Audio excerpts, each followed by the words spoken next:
The time has finally come. Season of Discovery Phase 2 launches February the 8th, which is just under 1 month away.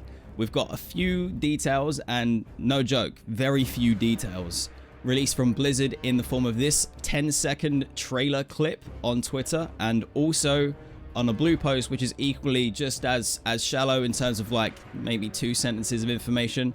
Here is the trailer. We're in Stranglethorn Vale. The sky turns red. The Blood God up to mischief. Maybe the PvP event is popping off. Who knows? Well, Agren definitely knows, and we'll get to that in a moment. So immediately my reaction was, okay, the sky's going red. There's going to be some troll, Blood God, Hakkar magic going down. Some of the voodoo. But that could be tied into the zone itself being changed up. It could be tied into the World PvP event, which I'm probably gonna bank all of my money on that one. But here is the here's like the little bit of detail that we got. Basically is mark your calendar. Season of Discovery Phase 2 goes live 8th of February. Get ready for Season of Discovery Phase 2, where your adventures will take you from level 25 to level 40. That's going to be the new cap. Rewards additional talent points to 31. That wording is a little bit misleading. I'll explain why in a moment. Take on the challenge of Nomragon as a new raid dungeon, so that's a level up raid. Probably still going to be a 10-man limit. I don't think they're going to change on that. They've mentioned many times that they're not going to switch up on that yet, so probably still going to be a 10-man thing, so you can plan ahead for that anyway. Discover new runes and abilities and more. So the and more, of course, very open-ended. It could be literally anything. Hopefully there's loads of new stuff. I'd expect so, considering this is quite a large bracket. There's loads of talents that come in, loads of zones, and a lot of stuff that is going to be coming online for loads of classes. So I'm expecting things to get shaken up quite a bit. Especially with discovering new runes. Really, I'm not going to lie, boys. All I need is Rogue to have some cleave, and I'm good to go. Now, the talent points. They say additional talent points. This is the level requirement, level 40, if you spend 31 talent points. So I think it's still gonna be the standard number of talent points. It's not like we're gonna have an extra load to play with so we can start dipping into other trees or fully flesh one out completely.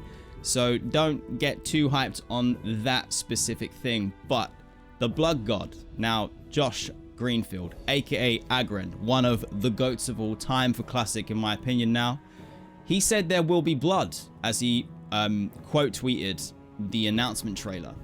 Now, the sky turns red.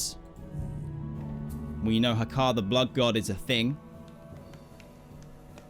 We know that they want to make STV the place where the event is going to be popping off in terms of the new World Zone PvP event.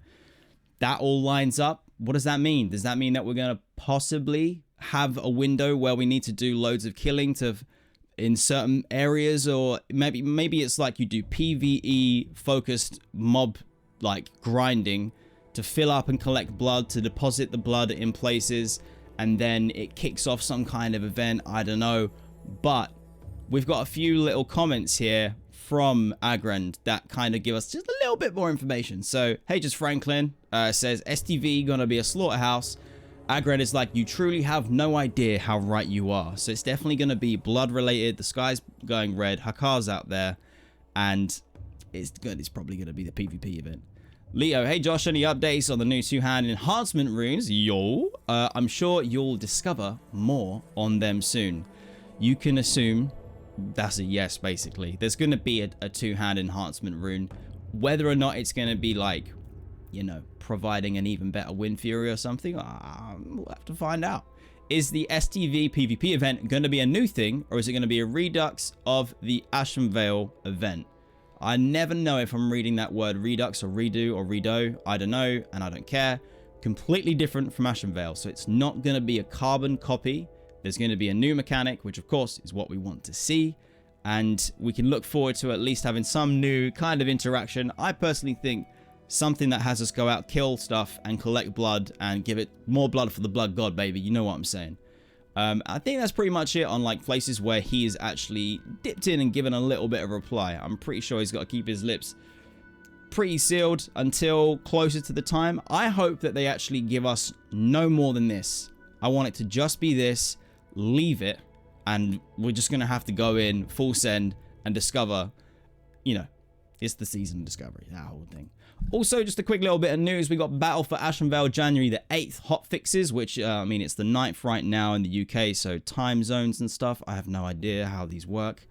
As an adult, probably should. But the whole point is that basically, we got some new jazz. The max wait time between battles and the quest reputation has been increased, which is good news for those like me who want to try to farm to Exalted from Revered with the Warsong Gulch rep, but you don't want to spend like 300 plus Warsong Gulch matches in a row to do it. So, with the weekly restarts, the Battle for Ashenvale now has a minimum and maximum time between battles. It will now never restart sooner than about 2 hours after its last start, and will not take longer than about 3 hours since its last start, which means every 2 hours you'll have an hour before one kicks off. That's pretty much how I interpret that. If I'm wrong, drop a comment, please. If player activity is very low or very high, the percentage of progress will be sped up or slowed down to match those time constraints. Okay, cool. Then I think I'm pretty spot on. Also, with the weekly restarts, the Battle for Ashenvale quest, clear the forest and repelling the invaders, I believe. Is that one of the weekly ones? I'm pretty sure it is. That will now award 1,000 rep, whereas it used to be 200. Let me just double check. Is that actually the weekly one where you get the charm? Yeah, it's the one that gives you the drums or the, I don't know, the song for the Alliance or whatever it is. The battle hymn. I don't know, man. It's all about the drums, baby. Anyways, it is that quest where basically you kill any of the event-related mobs. This can even be like just the trash that defends any of your leaders and whatnot. And it drops the charms. You hand them in, you get your drums or your battle hymn or whatever, that weekly thing. Instead of 200 rep, 1000 rep, which is a little bit of a good buff. I mean, if they buffed it any further, it would probably just get rinsed. But it does mean that at least you can kind of calculate, okay, it's going to take me this many weeks to get Exalted without doing a single Warsong Gulch. Personally, I'm going to absolutely send it a Warsong Gulch now, but that is it for everything. Super hype. Let me know what runes you're looking forward to. Let me know your thoughts and ideas for the Stranglethorn Vale Blood event with the sky turning red. What is Hakkar up to? What are the trolls up to? Is it some more voodoo? I fucking hope so. And yeah, just super excited. Can't wait. More streams, more videos coming from me soon. Like and subscribe for more content. You can support me for as little as £1 on Patreon or as a member on YouTube. I do no advertisements on my streams and all that jazz. And yeah, I stream on Twitch and on YouTube as well. So check that out if you want to. And I'll see you in the next one.